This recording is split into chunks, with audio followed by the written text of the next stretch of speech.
say it with me. I pledge allegiance to the flag of the United States of America and to the republic for which it stands, one nation, under God, indivisible, with liberty and justice for all. For years, the Iranian regime has called for the destruction of the State of Israel, planning and advancing concrete military plans to do so. Over the past few months, intelligence has shown that Iran is closer than ever to obtaining a nuclear weapon. This morning, the IDF began preemptive and precise strikes targeting the Iranian nuclear program in order to prevent the Iranian regime's ability to build a nuclear bomb in the immediate time frame. We have no choice. We are operating against an imminent and existential threat. We cannot allow the Iranian regime to obtain a nuclear weapon that would be a danger to Israel and the entire world. This operation is for our right to exist here, for our future and for our children's future. The State of Israel has the right and the obligation to operate in order to protect its people and will continue to do so. The IDF conducted significant preparations for this operation. We are well prepared both in defense and offense to defend ourselves. The IDF will continue to defend the State of Israel.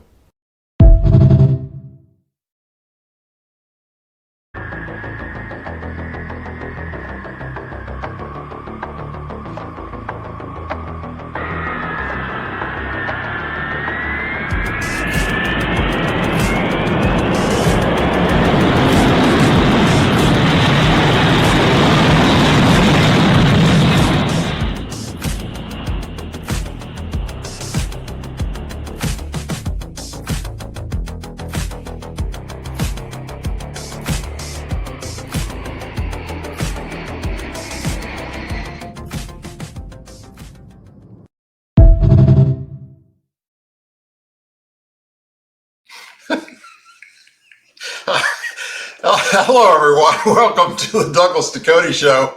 You got many places you can be tonight. You chose to be here with me, and for that, I'm forever grateful. Thank you very much. Excuse me for laughing. I was just reading what John wrote in the chat. It's fixing to go live. Been waiting for this my entire adult life.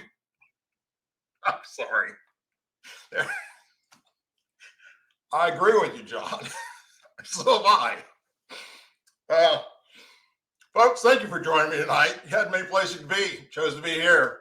And just join me as we laugh, all right? Let me try and get my act together here. As you saw, the opening clip was the head of the IDF mentioning what was happening on the day they started the airstrikes. And of course, we've been talking about what's happening with the airstrikes. We did a report yesterday. We did a report the day before. And it's going to get real. Matter of fact, probably in the middle of this program, there might be something happening that we're not aware of until after the show's over with. And so let's just cut to the chase and let me explain to you why we have to do what we're doing. All right. For all you liberals out there and Democrats that have got your panties all up in a wad and you're so upset about what's happening, here we go. Beneath the rugged mountain in northern Iran is a fuel enrichment plant called Fordo. It's an underground stronghold and centerpiece of Iran's nuclear ambitions.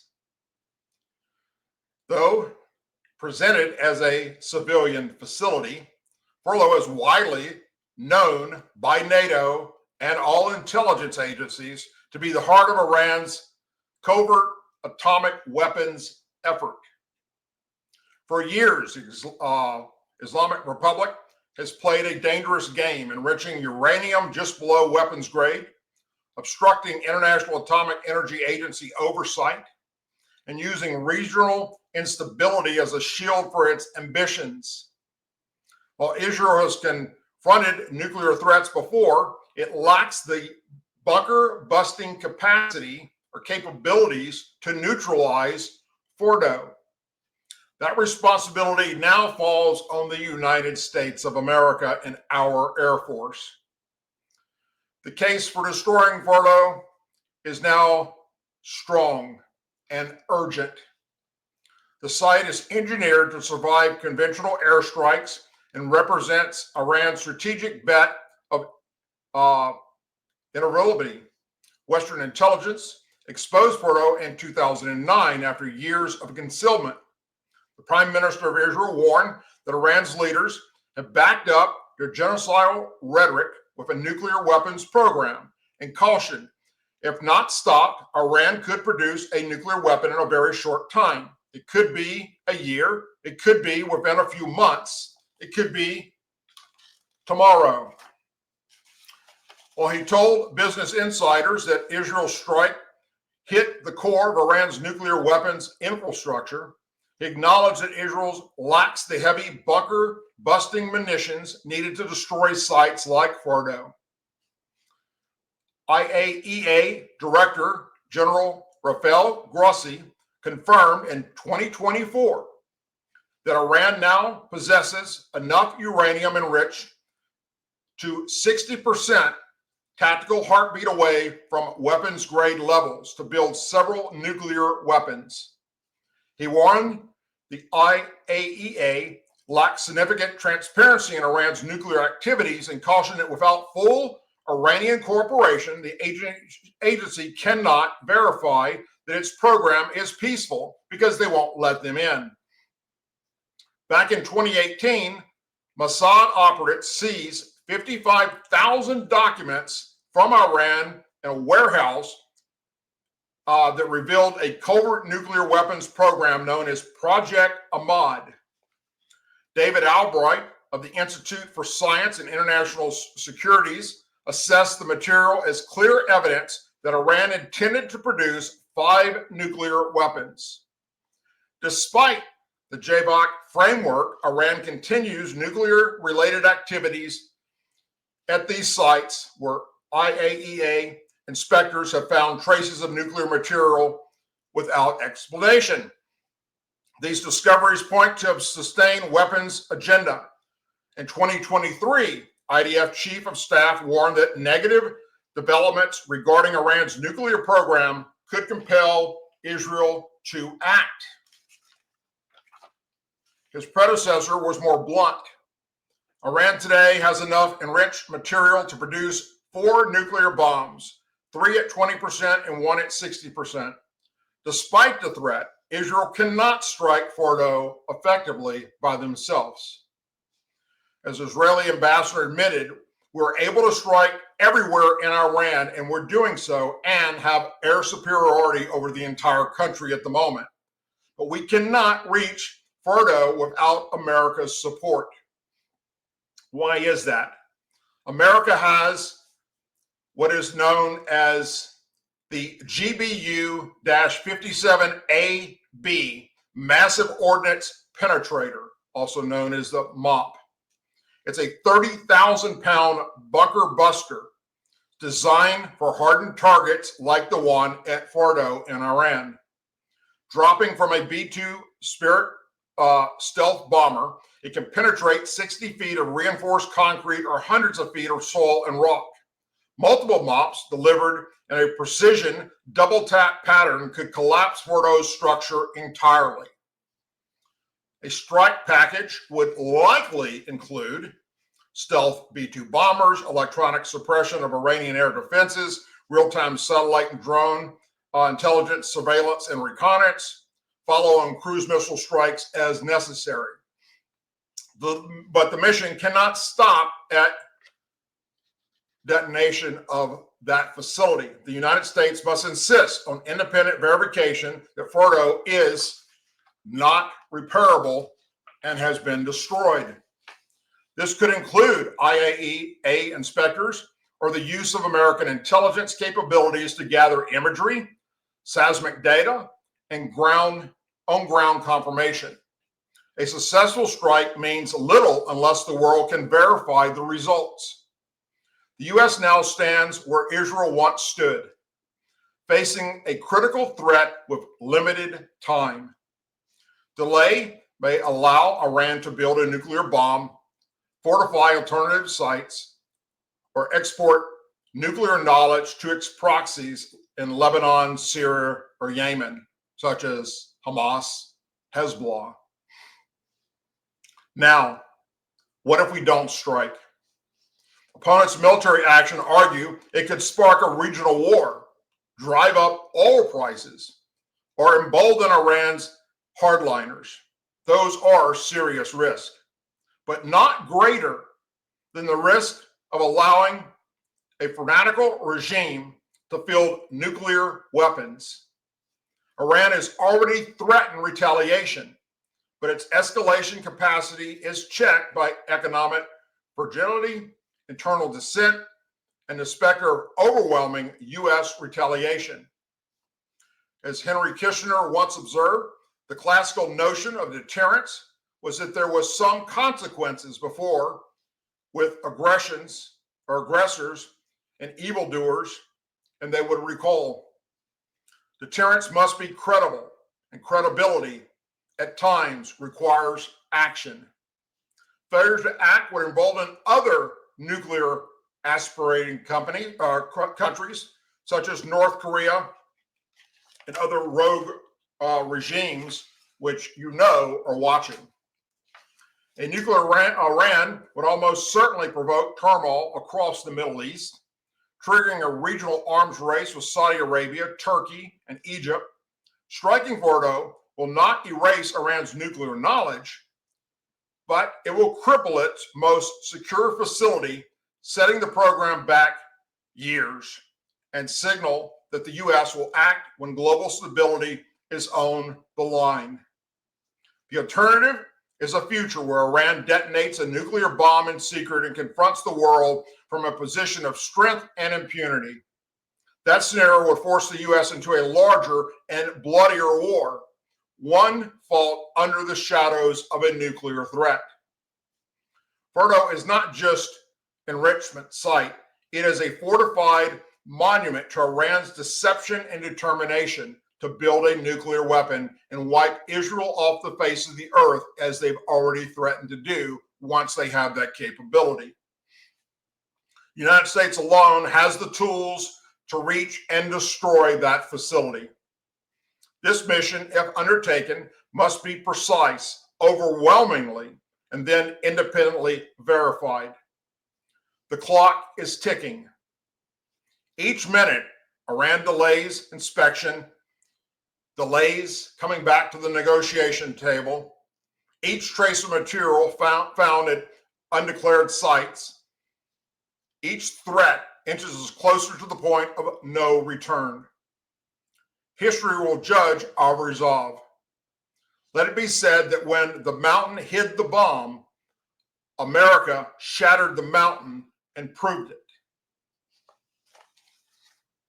We have a rogue nation that for years has been chanting the death to America and Israel and all Western civilization.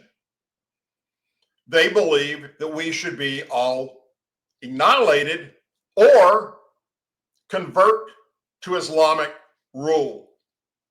Well, that's never going to happen. And their interpretation of the Quran is sick and evil and twisted. So here we sit. Do we do nothing? Like every administration before the current one, to include Donald Trump's first 4 years. Now, he did at least stop their billions and billions of dollars and froze their assets to where they could not support terrorism across the globe or continue to build this nuclear program. But then Biden-Harris came along and gave them back all that billions of dollars.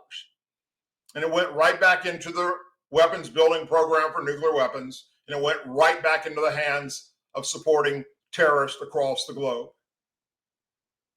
That is sickening. That is treasonous. That is aiding and abetting the enemy, period. There's no other way of looking at it. That should have not been done. So if you have a country that has said many, many times that once we have this nuclear capability, we plan to wipe Israel off the face of the earth, and chanting death to America. Do you just sit back and do nothing? And then once they have the nuclear capability, they start lobbing nuclear weapons? And then we end up in a World War III scenario? Armageddon and the end of civilization as we know it? Or do you cut the head of the snake off now? And that is exactly what is about to go down. Israel has managed to decapitate basically all of Iran's top military leaders. Imagine our Pentagon, for instance, and the Joint Chiefs of Staffs and all of the higher ranking military officials that control everything that we do. Israel has struck them and struck them hard and has killed most, if not all of them. Now, their command and control structure is being hit. Their airfields have been hit to where they can't launch any fighter aircraft. And Israel has domination over the Iranian skies and can fly unimpeded. And that is a good thing. Now, there are a few Iranian leaders that we have not taken out yet. And I believe that's done on purpose in hopes that they will wake up and realize that death is surely about to happen if they don't wise up and give up their nuclear ambitions and their chanting of death to America and wanting to destroy all of us. Time will tell. But I do believe in the coming hours, not days, we will see this all come to an end. I see no reason whatsoever to put boots on the ground that are U.S. forces. I do see the need for boots on the ground from Middle Eastern countries that do not want Iran to have a nuclear weapon. They need to lead that charge to go in there and verify that the nuclear program has been completely annihilated. Not our troops. I do not want to see a single U.S. military force member on the ground in Iran. But I do want to see our United States Air Force and our United States Navy bomb them back to the fucking Stone Age where they belong. Because evil has no place on this earth. And if evil is left to go unchecked, well, look around you at what's happening in places like California, LA, Chicago, Philadelphia, Memphis, New Orleans, Baton Rouge. Pick a major metropolitan city across this nation, especially if it's run by a Democrat mayor, and you see total chaos going unchecked. And I've been calling for the Department of Justice to rein those fuckers in that are doing this and allowing it to happen. So let's get off the Iran thing for now. And I want to remind you, in a little comical way, of what we're seeing happen right now across, especially California.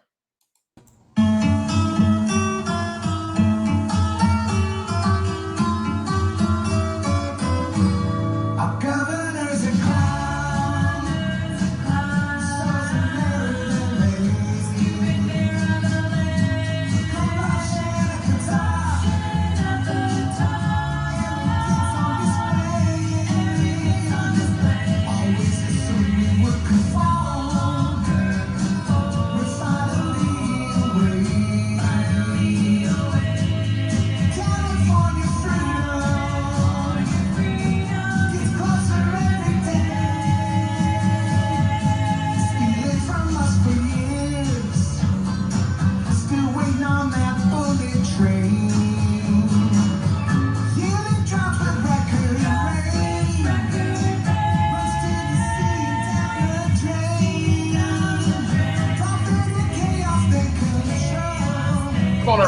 Sing it with me.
WTFN News. How you feel about DeSantis letting you run over protesters? Filling her up now. Why you think I'm out here? Thoughts on the new protester law? Them fat blue-haired assholes standing in front of this, they ain't standing long. Yee yee. Shit, I just got new tires for extra traction. I'm grabbing some Busch Light for me and the boys. Should be a good day. I mean, if you stand in front of a Cummins, that's kind of natural selection, babe. Thoughts on Florida's new law? Yeah, the boys and I got a game. 5 points for each one hit. 10 if they get aired out. Loser buys the beer. Been waiting my whole life to. These fucking libtards need to go back to New York. Listen, anyone threatens my family's safety or preventing me from getting to the bar in time for the game, I'm sending them to Jesus. They better get out the way. I'm good at two things, giving head and hitting shit with my man's truck. They ain't got a chance. Thoughts on Florida's new law? If someone blocking the road or trying to enter my truck, they're getting shot and ran over. Florida says y'all can run over protesters now. How you feel about that? Shit, I thought that was already legal. I did that drunk as hell last protest. Florida says y'all can run over protesters. Would you do it?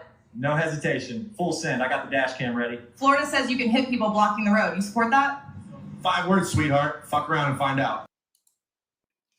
If you haven't heard, the governor of Florida, Ron DeSantis, held a press conference yesterday and said, all those that are starting to protest across our state like they're doing in other places like LA, if they go in the street and start blocking the roads and you feel threatened, run their ass over and we will protect you. That is leadership.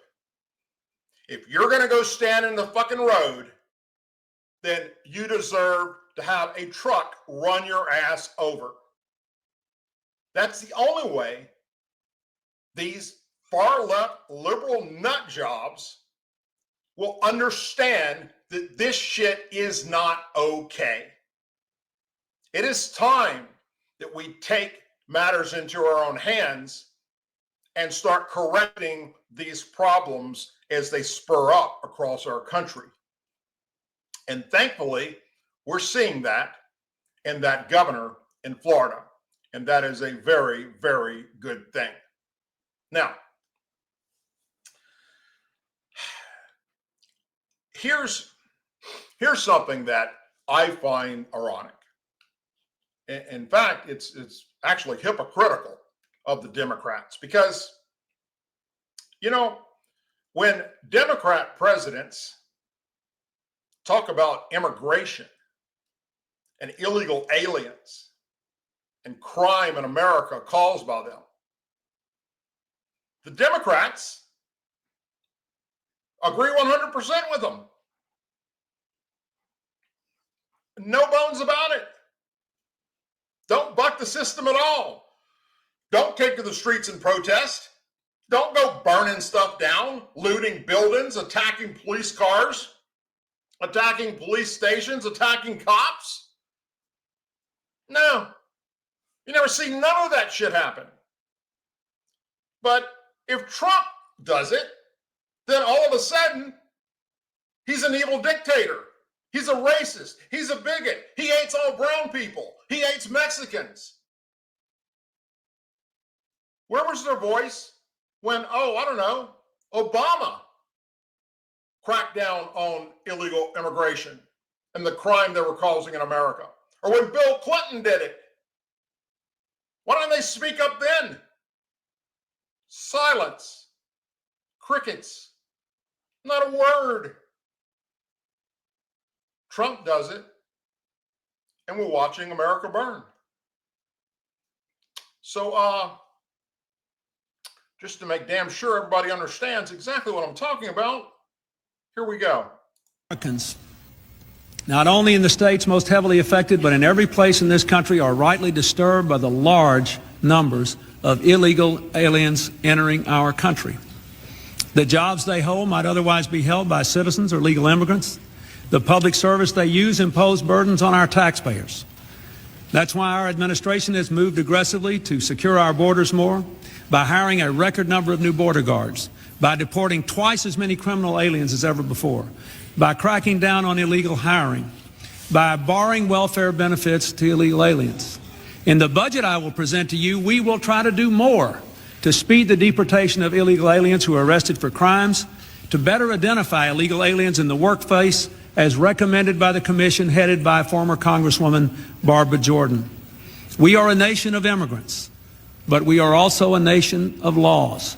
It is wrong and ultimately self-defeating for a nation of immigrants to permit the kind of abuse of our immigration laws we have seen in recent years, and we must do more to stop it.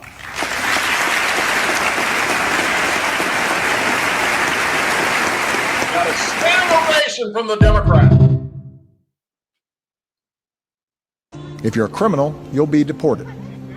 If you plan to enter the U.S. illegally, your chances of getting caught and sent back just went up. The actions I'm taking are not only lawful, they're the kinds of actions taken by every single Republican president and every single Democratic president for the past half-century. And to those members of Congress who question my authority to make our immigration system work better, or question the wisdom of me acting where Congress has failed, I have one answer. Pass a bill.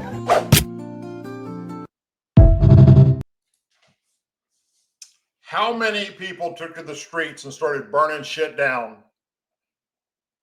when those two presidents spoke up and took action? How many of you realize that out of now 47 presidents in the history of America,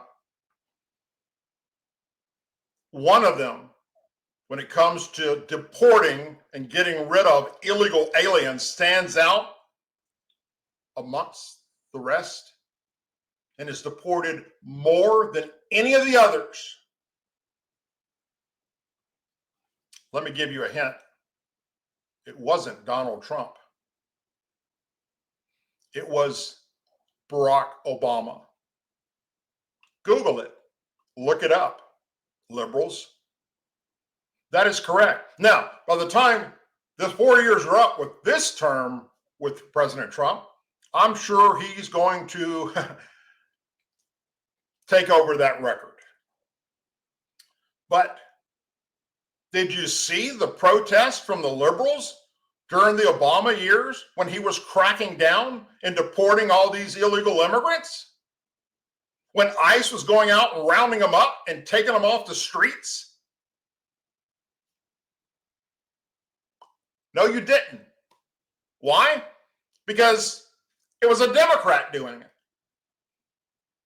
But a Republican comes along and says the exact same thing. We cannot allow this to keep happening and destroying our country. And of course, now it's worse than it ever was under Obama or under Clinton with the fentanyl and the sex trafficking of women and children and the gang members. It's just skyrocketed compared to what they were dealing with. So just be a hypocrite, because that's what you are if you're still following this lost party that keeps doubling down on stupid. So what kind of stupid are they doubling down on? Well, you may all have seen recently that the Secretary of Homeland Security was giving a press conference in LA talking about the riots and talking about the bad elements that are out there attacking people, and was in the middle of her press conference when a man, unannounced, and nobody knew who he was, nobody recognized him, he didn't have on any indication that he was who he was, just a little unknown member of Congress from California, starts yelling out loud and rushing towards the podium in the middle of the press conference. Did you all see that? And they grabbed his ass, took him out in the hallway, threw him on the ground, and put him in handcuffs. They didn't know who he was. Hell, LA is on fire. It's burning. People are attacking cops, blowing shit up, burning police cars, doing all kinds of damage, attacking cops. Everybody knows, unless you have a brain or a head full of rocks instead of brain matter, that in a press conference, you don't interrupt it. There's a time afterwards where you can raise your hand and be called on to ask a question. And especially members of Congress know this, right? Well, it all depends on who you want to listen to. Because some of the Democrats on the left are really, really upset about what took place. And boy, they're doubling down on stupid, and they're circling the wagons around this no good piece of shit and trying to make their constituents and those that listen to MSNBC and CNN believe that this guy did nothing wrong. A member of Congress was manhandled and taken to the ground and put in handcuffs. How dare you do that to a member of Congress for just simply asking a question? And that's not what happened. So first, let me show you how they're defending it. All right, the Democrats are desperate to turn Alex Padilla into their latest victim hero after his meltdown at Kristi Noem's presser. If you can make Alex Padilla forcibly kneel before this executive, when does it stop? I just saw something that sickened my stomach. I just saw something that made my stomach turn. This is an out-of-control agency, and there must be consequences. Do you think that's an assault on our democracy? The manhandling of Senator Alex Padilla was a complete and total disgrace. When that voice is thrown to the floor and handcuffed, our democracy is lost. Ooh. That's them defending this and trying to make you believe that ICE just took a U.S. member of Congress who simply asked a question and threw him into the ground and put him in handcuffs. They don't want you to see what I'm about to show you, which is how this all unfolded. And the laws that have been passed by our Congress, and we're going to make sure they are equally applied to every single person as it applies under the Constitution here in Los Angeles, but also across the country. As our law enforcement officers have been assaulted, they've been pelted with rocks and bricks.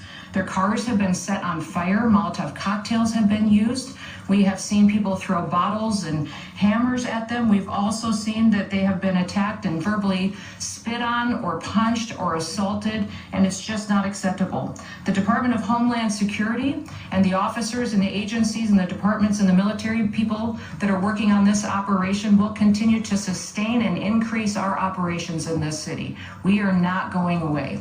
We are staying here to liberate this city from the socialist and the burdensome leadership that this governor and that this mayor have placed on this country and what they have tried to insert into this city. So I want to say thank you to every single person that has been able to do this. Also, I want to talk specifically to the rioters and to the politicians in Los Angeles.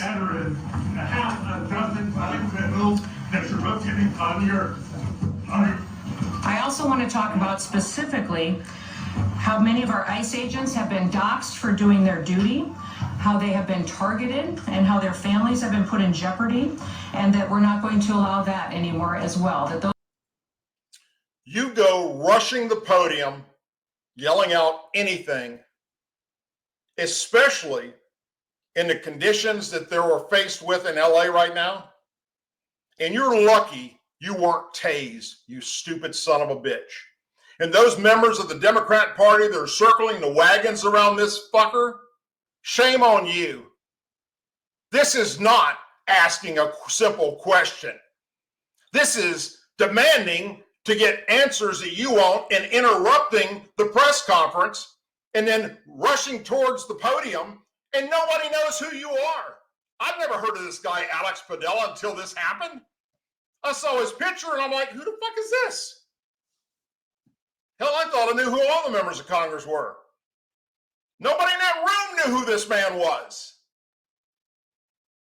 He could have been just like one of those out on the street that are attacking police officers, setting cars on fire, setting buildings on fire, looting businesses, doing destruction of property, trying to kill people. They had no idea until they got his ass in custody. And then shame on them for letting him walk. He should have been taken to jail for inciting violence. Everybody knows that's not how you freaking get a question answered. You don't just bluntly interrupt the press conference, especially something like this with the conditions that are on everybody's on pins and needles over there. They're worried about what's fixing to happen next. Who's going to try and kill who? I mean, it's crazy what's happening in LA. And what I'm hearing from my brothers and sisters in law enforcement over there, they're just like beyond themselves right now.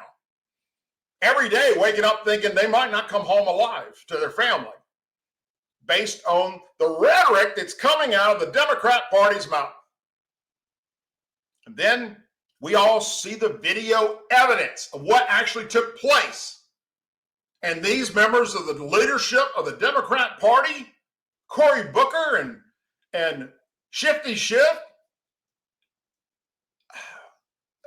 AOC, they all circle the wagons around the guy. He's just a congressman. How dare you do that to a congressman just asking a question? That's not what happened at all. And now you've seen the video to prove that's not what happened at all. Now, speaking of members of Congress that have lost their damn minds, and speaking of the crap that's happening across the globe right now,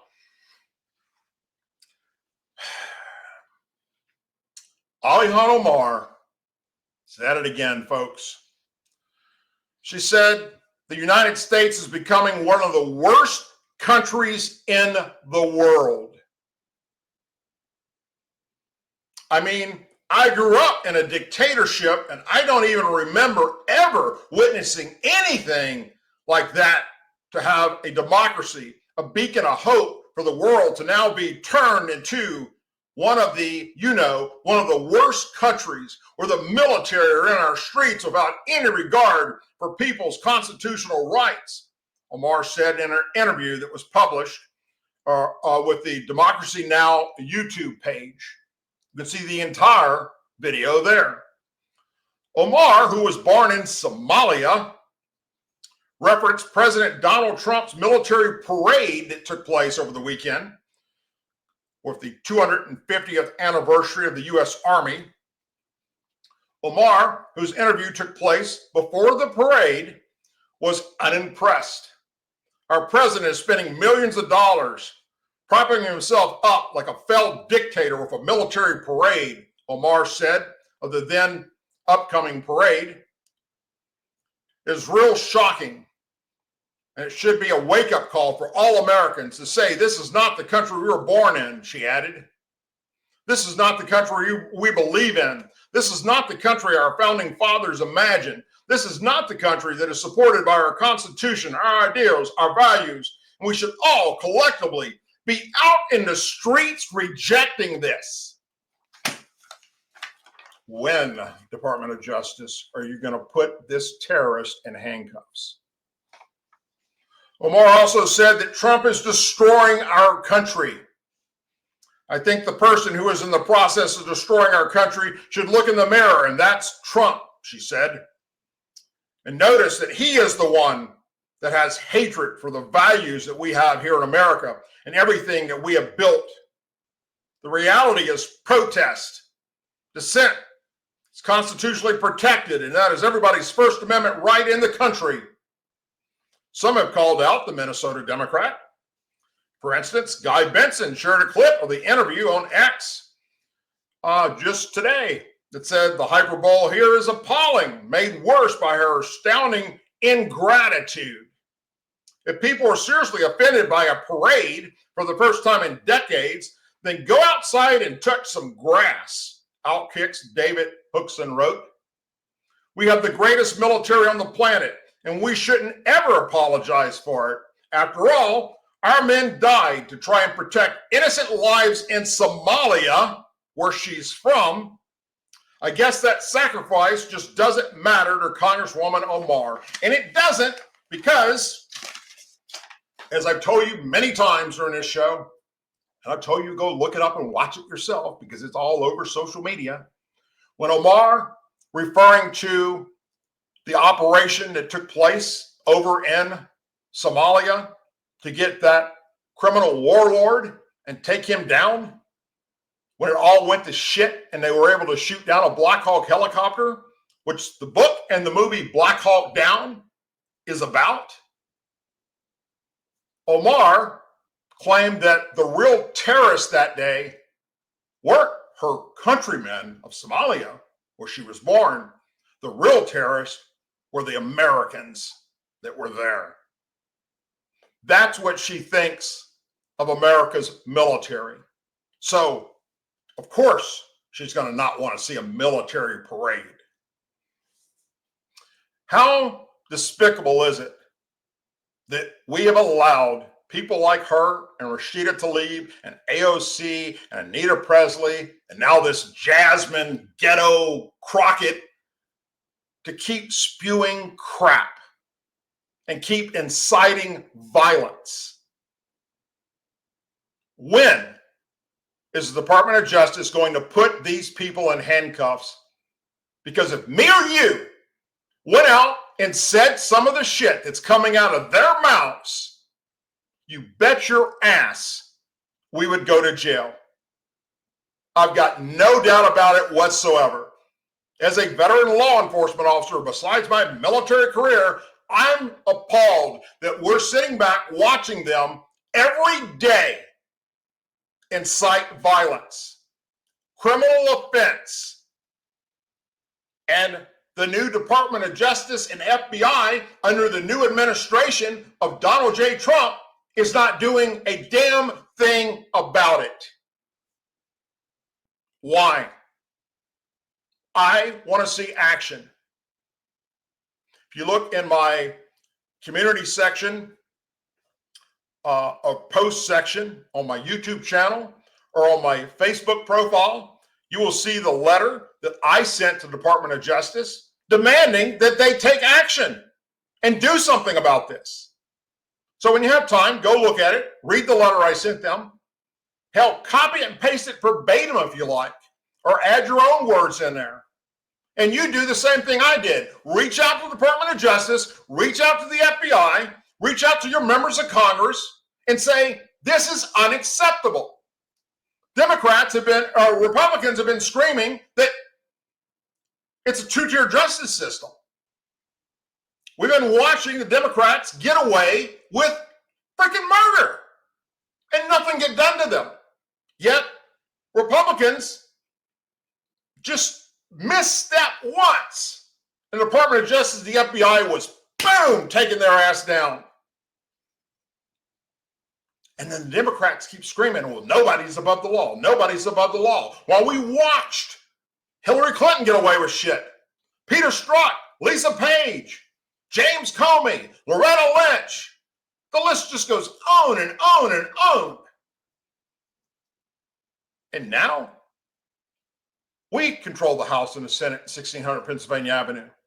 We have put in people like Kash Patel at the FBI, Pam Bondi at the Department of Justice. And why aren't they taking action? Why are they not taking these evil people down? It's up to you and me. I told you this leading up to the election, that I did not care whichever one won. Didn't matter to me when it came to calling them out for what they're doing. And I told you that if Trump wins, which I predicted he would, that it would be time not to stop the fight, but to pick up the fight as far as holding them accountable for their actions and letting them know via social media and emails and phone calls to the White House or members of Congress that what they're doing is not acceptable if they're not doing the will of the people. And right now, as far as I'm concerned, yes, the Department of Justice and yes, the FBI are doing some wonderful things to protect us from many, many threats. But why are they allowing Democrat members of Congress to openly flout federal law and basically just piss on the Constitution, commit felonies? And it's just not them. It's Gavin Newsom. It's Mayor Bass of LA. It's every mayor and every governor that has sanctuary cities. It's a federal law to harbor and protect illegal aliens. Why are we letting them get away with this? How many times have you heard me say on this program that if we held them accountable and put them in jail for violating our laws that are on the books, they would stop this silly shit? So there's no accountability. It's no what the Republicans are doing right now when it comes to these Democrat members and leadership. It's the same thing that the Democrat members in leadership are doing to the Antifa and the BLM and the rioters all across this country and illegal aliens that commit crimes. Doing nothing, just letting them get away with it. Is that what we're going to do? Is that what the Republican Party's come to now? We're going to selectively enforce the law like the Democrats did for the past 4 years?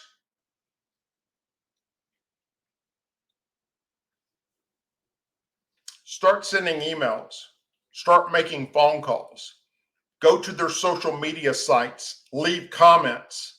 Send them messages. Do the same thing on their websites and let them know this is not okay.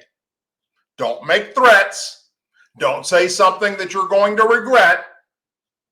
But damn it, use your First Amendment rights to speak out and say, this is not what I elected you to do.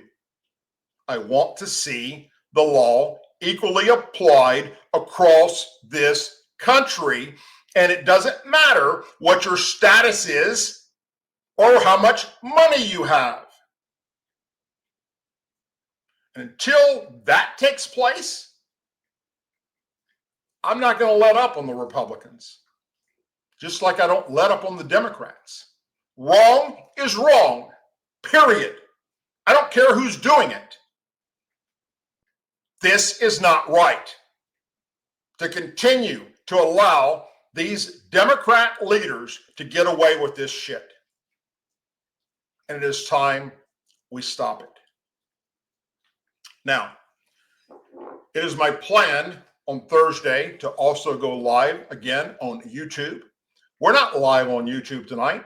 There's a reason behind that, although I don't know what it is. I don't know if it's a StreamYard problem or it's a YouTube problem, but when I tried to go live with the StreamYard tonight, it would not connect to YouTube. I managed to go into an immediate chat with YouTube people going, what the hell's happening here? And they couldn't figure it out. They said, there's nothing wrong with your channel. There's no strike against your channel. It was telling me in a little blurb that popped up that if I go to my studio, I will see the reason why. And I went there and there's nothing there telling me that I'm in any kind of timeout or strike against my channel or anything. So I can only guess that it's another problem with StreamYard. We've been having a lot of problems with StreamYard here recently. And so we'll see. They're following up with me on that via email instead of the chat because I had to go live. I had to get out of that and go, I just won't go live on YouTube tonight and take them out of the equation. But last night, we're doing a special report on what's happening with Iran and Israel and our possible involvement with U.S. forces. And in the beginning of it, boom, I was just cut out. I didn't even know it. I was still going on with the program, and only people who were watching me live were on YouTube and X and LinkedIn. But those on YouTube weren't seeing anything. Said that pop-up came up and said I violated their community standards or some shit like that. So afterwards, sure enough, I go in and I violated their community standards. For what? They just stopped my live stream. What did I do wrong? So I immediately appealed it. And of course, it says that it could be 2 days or longer before you get an answer back. I got an answer back within like 2 minutes. Sorry, we got this wrong. Your video's back up now. And it was. It went back up. Of course, those that were watching the live show didn't get to see it live, which is why I keep preaching and saying, go to my Rumble channel, go to my X channel, formerly Twitter, subscribe there, go to my website, because you're always going to be able to see the show there, regardless of what YouTube does or doesn't do, or regardless of how screwed up StreamYard is sometimes. So we will keep pushing forward, and hopefully on Thursday night show, we'll be back to normal. We'll be broadcasting across the different platforms and continue to bring you factual information and holding both Democrats and Republicans accountable for their stupidity. If anything breaks between now and then, it's of importance to American patriots, I will do a video about it, or I will come on live and do it. Other than that, I hope you have a very blessed evening. I hope you will tune in on Thursday. I hope you will share my videos and my channel with your friends and family. And once this show is over with tonight and it's posted as just a regular video, please share it on all your social media platforms and tell people about the show. The more we spread the word, the bigger this show can get. The bigger it can get, the more people we can reach. The more people we can reach, the better we can make things for our country flow in the proper and right direction. As always, please say a prayer for our men and women serving in the United States military, our veterans, our law enforcement officers, our first responders, their families, our angel families, our blue and gold star families in our country. May God bless the United States of America, and may God bless each and every one of you. I'll see you back on Thursday night at 8 p.m. Central Time. Good night, everyone.